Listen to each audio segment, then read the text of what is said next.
She wasn't looking at me anymore, and she wasn't smiling anymore either. She was staring past me, her eyes glaring at Chris the way a hungry lion might stare at an antelope.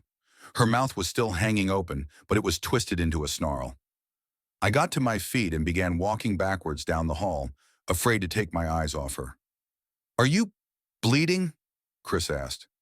The moment the words left his mouth, Lynn started fast scooting out from under the bed, the glass shard still in her fist. "Chris, run! Go!" I yelled. He must have been too afraid to move because a second later I felt my back bump into him.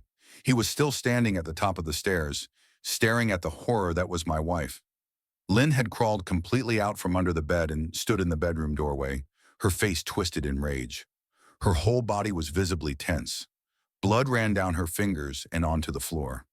"Jesus, Lynn," Chris said. "Playing hide and seek?" I reached back and pushed him towards the steps. "Move your ass, Chris," I said as quietly but firmly as I could. Lynn bobbed her head in fast, sharp motions and began to grin, stretching her mouth open wider and wider so that her chin seemed to touch her chest. I heard Chris mutter a prayer, and then he was running down the stairs. I stood at the top of the steps, stuck between the love for a woman who clearly needed serious help and self-preservation. "I only want to help," I said, choking back tears.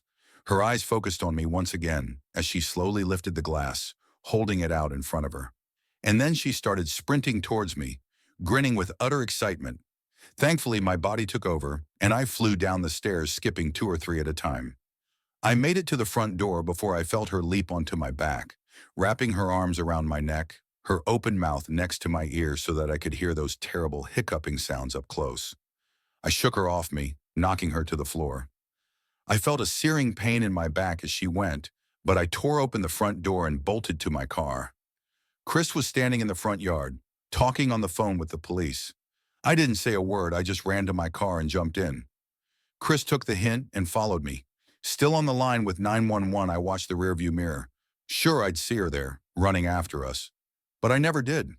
I went straight to the ER and got 11 stitches in my arm and 3 on my back. The police asked a lot of questions and went back to the house to do a search. But of course, Lynn wasn't there. They advised me to stay with a friend or relative for a while and to file a restraining order as soon as I could, but none of those things would matter. Somehow I just knew. I dropped Chris off at home and went to a motel an hour away. I wanted to put as much distance between me and Lynn as I could. This is where I've been for the last 4 hours.